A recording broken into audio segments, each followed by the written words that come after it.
Waalaikumsalam warahmatullahi wabarakatuh. Yang terhormat Bapak Sarmata Pardosi selaku fasilitator kegiatan calon guru penggerak angkatan 5. Yang terhormat Bapak Wiji Nugroho selaku pengajar praktik kegiatan calon guru penggerak angkatan 5. Dan yang terhormat Bapak Giman SPD selaku KUPTD SDN 1 Bina Karya Utama Kecamatan Putra Rumbia Kabupaten Lampung Tengah.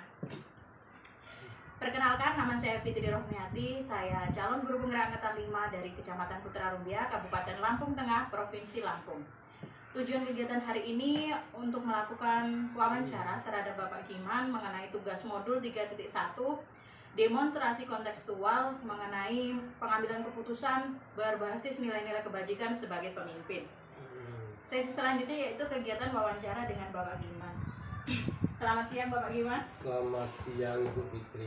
Iya, bagaimana kabar Bapak siang hari ini? Alhamdulillah sehat. Ibu Iya. sendiri sehat? Alhamdulillah sehat Pak. Alhamdulillah. Begini Pak, saya ada tugas untuk mewawancarai beberapa kepala sekolah terkait dengan praktik pengambilan keputusan. Bolehkah saya mengajukan beberapa pertanyaan mengenai hal tersebut? Oh, silakan Mbak. Nanti yang bisa saya jawab, kalau nggak bisa ya untuk PR. Langsung aja ya Pak, pertanyaan yang pertama. Bu. Iya. Selama Bapak Giman menjadi kepala sekolah di SDN 1 Bina Karya Utama, bagaimana Bapak dapat mengidentifikasi kasus-kasus yang merupakan dilema etika atau bujukan moral? Oh ya Mbak, ini sesuai dengan kompetensi saya selaku kepala sekolah penggerak di SDN 1 Bina Karya Utama untuk mengidentifikasi dilema etika yang kami lakukan. Salah satu saya contoh aja Mbak ya. Ini salah satu contoh kalau di dalam sekolah penggerak itu di mana pembelajaran sekarang ini dilaksanakan dengan paradigma baru yang dihancurkan. Tetapi tidak menutup kemungkinan pembelajaran dengan paradigma lama pun itu juga bisa dilaksanakan karena dua-duanya baik. Nah, kedua-duanya baik untuk dilema etika ini karena dua-duanya baik dan kami harus menyampaikannya program sekolah penggerak ke pembelajaran paradigma baru. Untuk itu kami selaku kepala sekolah yang pertama mengidentifikasi permasalahan ini melalui wawancara diagnostik atau pengamatan diagnostik. Artinya masing-masing guru itu sebelum saya paksakan untuk program pembelajaran yang paradigma baru, saya harus mengamati satu persatu guru ini kemampuannya sejauh mana tentang pembelajaran paradigma baru. Karena kalau saya paksakan betul harus melaksanakan pembelajaran paradigma baru tanpa mengetahui kondisi masing-masing guru, juga nanti dampaknya fatal. Toh ke paradigma lama juga tidak harus semuanya ditinggalkan, tapi harus juga masih diikuti mana yang baik. Jadi intinya identifikasi masalahnya melalui wawancara atau tes diagnostik ke masing-masing guru sejauh mana mereka titik lemah dan titik kekuatannya tentang pembelajaran yang telah dilaksanakan dan bagaimana korelasinya dengan pembelajaran paradigma baru. Berarti paradigma baru itu bagaimana diterapkan kepada guru-guru? Iya, nanti guru itu bisa menerapkan pembelajaran ke peserta didik. Baik Pak. Pertanyaan yang kedua ya Pak ya. Iya. Bagaimana Bapak menjalankan pengambilan keputusan di sekolah Bapak, terutama untuk kasus-kasus di mana ada dua kepentingan Pak, yang sama-sama benar atau sama-sama mengandung nilai kebajikan? Iya, di sini kami menerapkan di sekolah keluarga besar SDN 1 Bina Karya Utama ini teknik yang saya ambil yaitu terapi komunikasi. Karena menurut saya tidak ada semua masalah itu yang tanpa bisa diselesaikan dengan komunikasi, tetapi kami berprinsip bahwa dengan terapi komunikasi antara guru yang satu dengan pihak yang lain atau guru yang lain akan bisa terselesaikan. Lantas langkah atau prosedur apa yang Bapak lakukan selama ini? Iya, ketika mereka sudah ada permasalahan seperti itu, terutama pembahasan pada titik fokus ke pembelajaran paradigma baru tadi, kemudian dengan paradigma lama ini diidentifikasi tadi, mereka langkah-langkah yang diambil berkolaborasi sesama kawan atau sesama guru yang kelas 1, sesama kelas 1, yang kelas 2, kedua, karena kebetulan sekolah kita adalah sekolah paralel. Iya Pak, selanjutnya pertanyaan yang keempat ya Pak ya.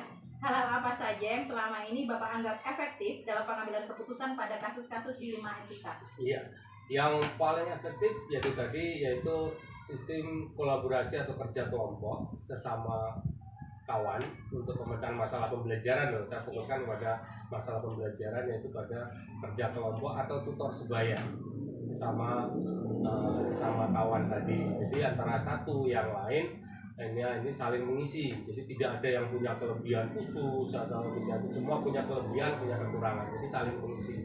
Dan situlah sehingga kekurangannya bisa terpenuhi satu sama yang lain. Iya, pertanyaan selanjutnya ya Pak ya. Yang masih menjadi tantangan nih selama ini Bapak dalam pengambilan keputusan pada kasus-kasus dilema etika.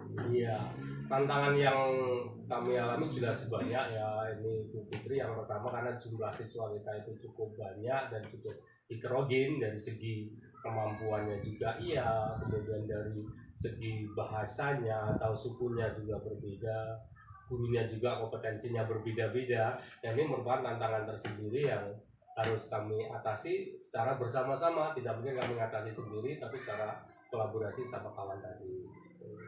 Berarti kolaborasi dan untuk keseimbangan dulu, jadi harus saling sinergi ya Pak ya. Betul.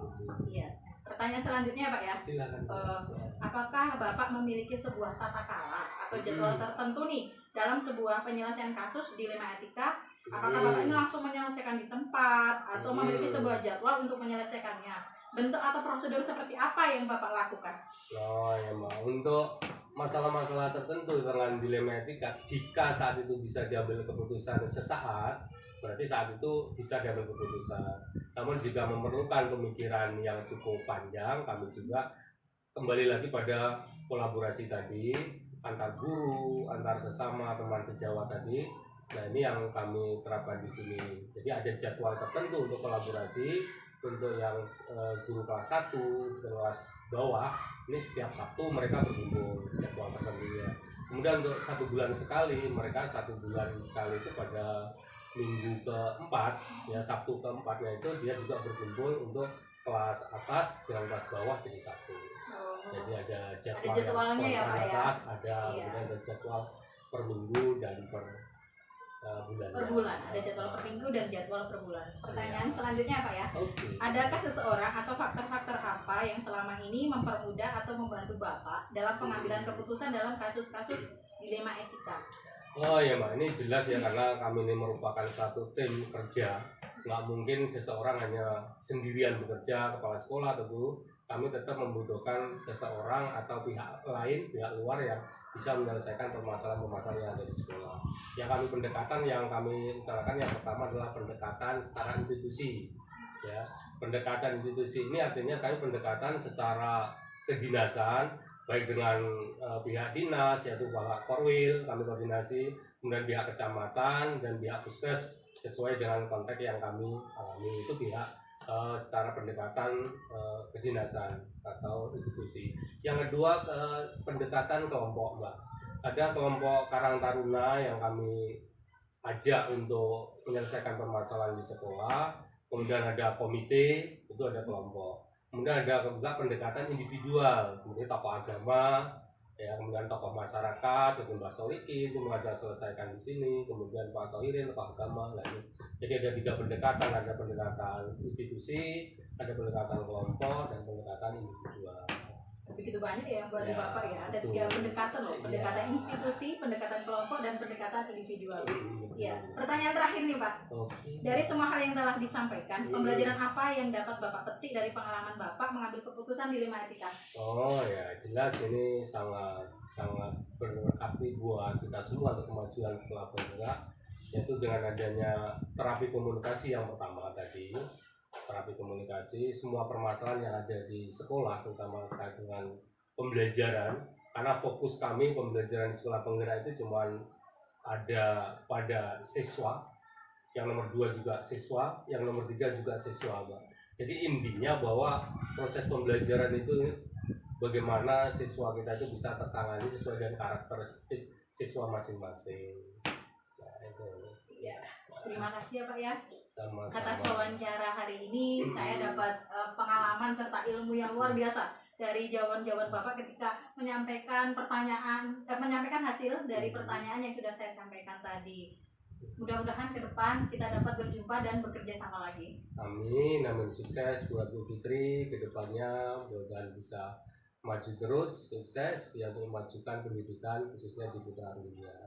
Terima kasih Bapak. Demikianlah tadi hasil wawancara dengan Bapak Giman SPD selaku KUPTD SDN 1 Bina Karya Utama Kecamatan Putra Arumbia Kabupaten Lampung Tengah. Saya akhiri. Wassalamualaikum warahmatullahi wabarakatuh. Terima kasih Bapak. Waalaikumsalam warahmatullahi wabarakatuh.